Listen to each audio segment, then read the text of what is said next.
What's up guys? Welcome to AnimeKouhai, an extension of Anime Senpai PH channel. All pieces of information are derived from the light novel. In today's video, we will end Chapter 6, Volume 7 of the light novel, entitled Gods and Demon Lords. This video is the 10th or last part of Chapter 6 in our Tensura spoiler video series. If you haven't watched the previous episodes, feel free to check out the links in the description below. Now, let's get to the video. Enjoy reflecting upon your foolishness in the deepest pit of hell, Diablo said. It was time for the final flourish, end of the world, the final snuffing out of the tempting world he created, taking everything inside with it. It swallowed up the 7 days clergy's full despair, taking it all the way to the final second. And then the promises made in this battlefield were safely carried out. Having the Demon Lord Valentine or Luminas show up was kind of a surprise to Rimuru. But now, someone else was coming through the door.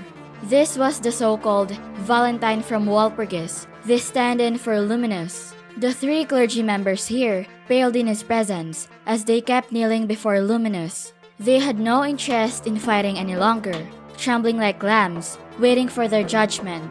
Rimuru wondered what Luminous would do. The way she apologized for causing him trouble, Rimuru supposed that she wasn't here for a fight either. But then the former stand-in opened his mouth. He commanded the paladins to stand back, his voice projecting far and wide. He introduced himself that he was Louie, the Holy Emperor, and told them that the presence they saw here was their god, Lady Luminous.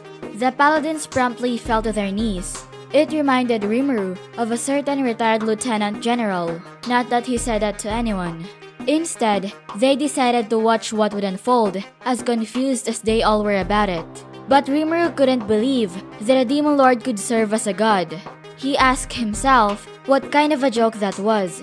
And to say that stand-in was the Holy Emperor sounded kind of silly to him. The propaganda getting thrown around was so ridiculous, Rimuru hardly knew what to make of it. Rimuru thought that maybe this was the most effective way for her to position herself. Affirmative.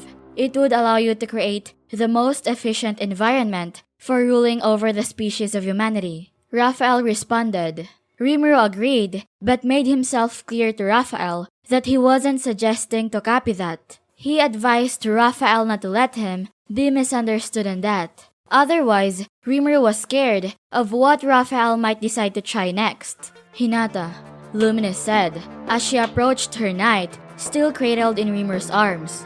I told you to restrain yourself, but you decided to venture here anyway. Luminous lifted a hand into the air and said, May your heart be revived. Resurrection. This was resurrection, the miracle of God in action. Before Rimuru's eyes, the hole from Hinata's back to the left side of her chest began to close up. This was even faster than his own recovery potion. Rimuru was amazed and wondered why a demon lord wielded holy energy like this. Understood. The miracle of God refers to the efficient utilization of spiritual particles. These particles cannot be intervened with normally, but I have discovered a way to do this. This will be analyzed later. Rimuru didn't really get Raphael, but he guessed the wise master had a nice new project to tackle. Suddenly, Rimuru heard Hinata letting out a little moan and speak something like the word master.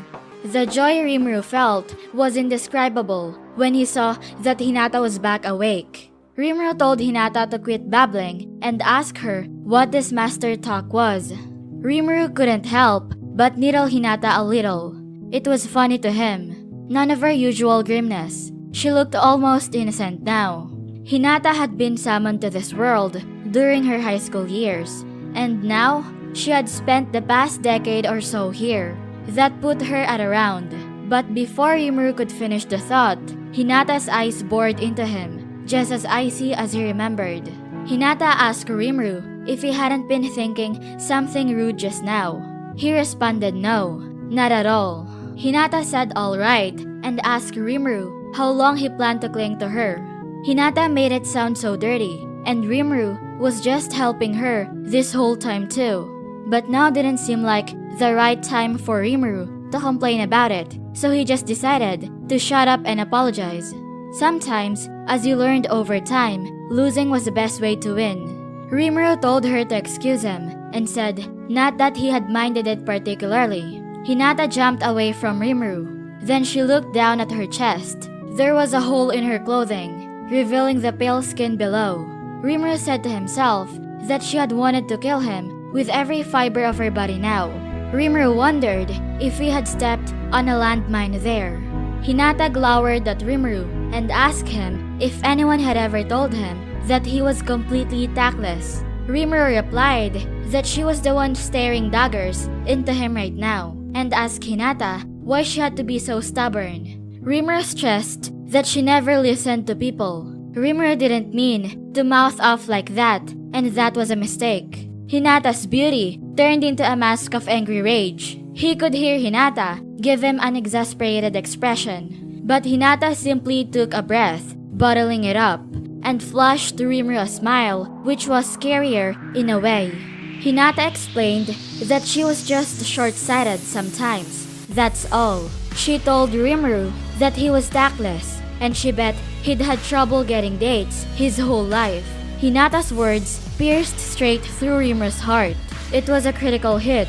Rimuru felt like he wanted Hinata to shut up and quit making him remember his forgotten past. Rimuru responded he hadn't, and people had thought that he'd been considerate and reliable. Hinata replied well great and gave him a look of pity as she chuckled. Right at the end, she beat Rimuru good. He won the battle, but now Rimuru felt like such a loser. Hinata left Rimuru to deal with this shock alone, and used her own healing magic to take care of Renard. Hinata's spell did a good job as well. Rimuru thought that Luminas might have helped Renard out, but she couldn't have cared less. Luminas was the type to pretend that people didn't exist if she wasn't interested in them. By healing Hinata, Luminas had restored the paladin's confidence in her. Some of them knew the Holy Emperor Louis's name too, and none seemed to question his presence here. Seeing Renard come back to life sent up a cheer among the troops, many shouting "Lady Hinata" and crying their eyes out. Hinata punched out one dude she caught staring at her chest though. That's Hinata for you. You can't let your guard down. And her talking about being short-sighted wasn't like she didn't have magic sense on all the time, but she was particularly sensitive to the wondering eyes of men. After the commotion calmed down a bit, Lumina slowly opened her mouth.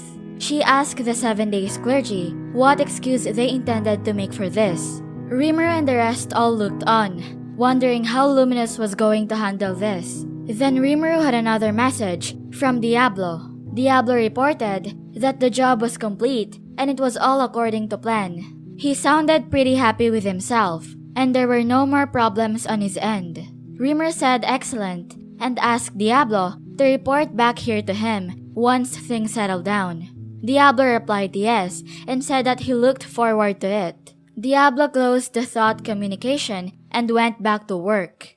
Rimuru guessed that Diablo was no longer blamed for that murder, which meant Rimuru didn't need to intervene in how Luminous decided to handle these clergy guys. They were certainly a pain in the ass, but Luminous had just apologized to Rimuru for it. Any further meddling would just complicate matters. Rimuru decided to just sit here and think about how to improve their future relations. As Rimuru thought that, Luminous made her decision. She was a judge, jury, and as it turned out, an executioner. Luminous said that she sentenced all of them to death, and at least it would allow her to guide them to their end by her own hand. The clergy pleaded with Luminous to have pity on them. They reasoned that it was only for the sake of Lady Luminous, and they swore by their years of faith to her. They clung to Luminous in the most pathetic way, but she didn't let them for long. "Death blessing," said Luminous. She spread her arms wide, and then the hand of an unseen god wrapped itself around the clergy. It was one final act of pity for her servants. A warm embrace of pity was all, but apparently it was much crueler than that, turning the living into the dead as it did. It was Rimuru's first glimpse of the extent of Luminous's power. Thus, painlessly and all too easily. The 7 days clergy, who had attempted to trap them all in their cruel schemes, met their end. It came so quickly, Rimuru had to say, and here Rimuru was bracing himself for full war against the Holy Empire. Instead, it was now time to negotiate their future relations. It wouldn't do to stand around outside like this, so Rimuru decided to change locations, staging a sort of victory march back to town, as he guided Luminas, Louie, and Hinata along. Soon, Rimuru spotted Veldora back in town, and then he remembered. Rimuru told Veldora that he was sorry that the final defense line turned out to be unnecessary. Veldora felt a little bit disappointed and replied that he had been waiting here with bated breath all this time. The news didn't exactly thrill Veldora, but he'd have to deal with it. Thus, Rimuru hoped that everything was settled. But the moment Veldora laid eyes on Luminous, he dropped another bombshell. Veldora recognized that she was the Demon Lord Luminous, that vampire whose castle Veldora had blown to splinters.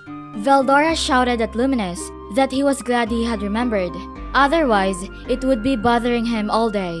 Veldora was stopped by the tip of a sword Luminous produced out of nowhere, tapping against his neck. Veldora just went and proved to the world that the god Luminous was the Demon Lord Luminous Valentine. The paladins were nonplussed. They fell silent, unable to parse this all at once. Hinata, apparently aware of this before now, put a hand to her forehead and sighed, while Louie just stood there like he was above it all. Time and time again, Veldora proved himself the biggest troublemaker Rimuru ever knew. Luminous shouted back that this accursed lizard was getting in her hair every single damn time. They all had to team up to restrain the enraged Luminous after that. That's it for this video, guys. If you haven't subscribed yet, please subscribe and click the bell notification icon so you will never miss the upcoming continuation of Tensura's spoiler video series. Thank you for always watching my videos and supporting my channel. Shout out to the top 10 commenters on my previous video. Shout out to Mr. D, Prasad, Hashira of Shish, Luke Develux, Mazin Zold, Abdul Fatawu, Commander Neo, Ivan Jake Tapo, Charles Amper, Super Serious Dad, Cory Odfina, and last but not the least, shout out to Anime Lover. I'll see you guys in the next video.